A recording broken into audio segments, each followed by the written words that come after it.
স্বাধীন দিয়ে ঘুরে যাও, ঘুরে যাও স্বাধীন। হ্যাঁ ঠিক আছে।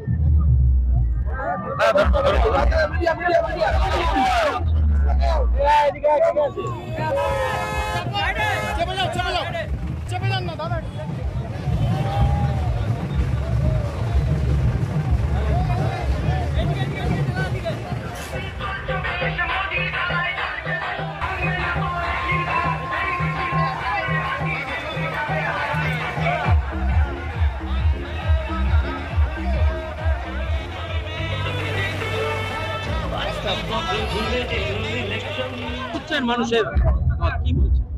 আমার যেটা সব থেকে চোখে পড়লো সেটা হচ্ছে যে স্বতঃস্ফূর্ততা মানুষের মধ্যে আছে, যেভাবে তারা বেরিয়ে আসছে। আর যখন তাদের জিজ্ঞাসাও না করে মমতা ব্যানার্জির নাম শোনা যাচ্ছে, তখন আমার মনে হয় আমরা মানে পুরোটাই জানি, জাস্ট আমাদের দিনের অপেক্ষা।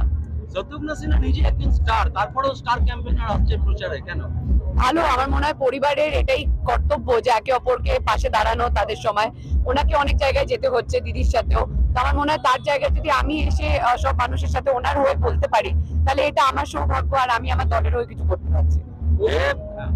বলছি যে সন্দেশখালী ইস্যু নিয়ে বিজেপি যে প্রচার করছে, একজন মহিলা হিসাবে ওনাকে অসম্মানিত করছে, একটা ভিডিও ভাইরাল হয়েছে। সেটাই কি শুধু একমাত্র যে বিরুদ্ধে প্রচার করার জন্য, না কোনো বিয়াও দিচ্ছে যে মহিলাদের অসম্মান হয়েছে বলে? দেখুন, মানে এটা একটা খুবই ভাইটাল মেজর ইস্যু যেটা হয়েছে সন্দেশখালীতে, আর এটার এগেনস্টে অ্যাকশন নেওয়া উচিত। কিন্তু এটা প্রচারের একমাত্র মিডিয়াম হতে পারে না মানুষের থেকে ভোট নেওয়ার বা চাওয়ার। কারণ গত 12 বছরের যে উন্নতি বা যে উন্নয়ন, সেটাও মানুষ অবহেলা করতে পারে না, সেটাও চোখে সবার পড়ছে।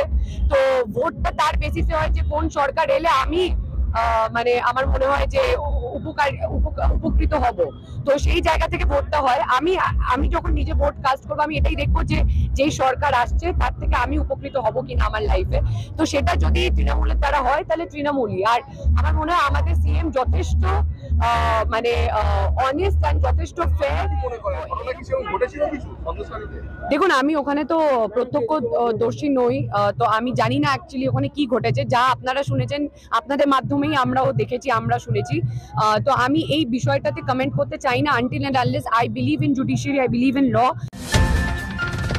और खबरों के लिए सब्सक्राइब कीजिए एनएम न्यूज़, बेल आइकन दबाकर रहिए सबसे आगे।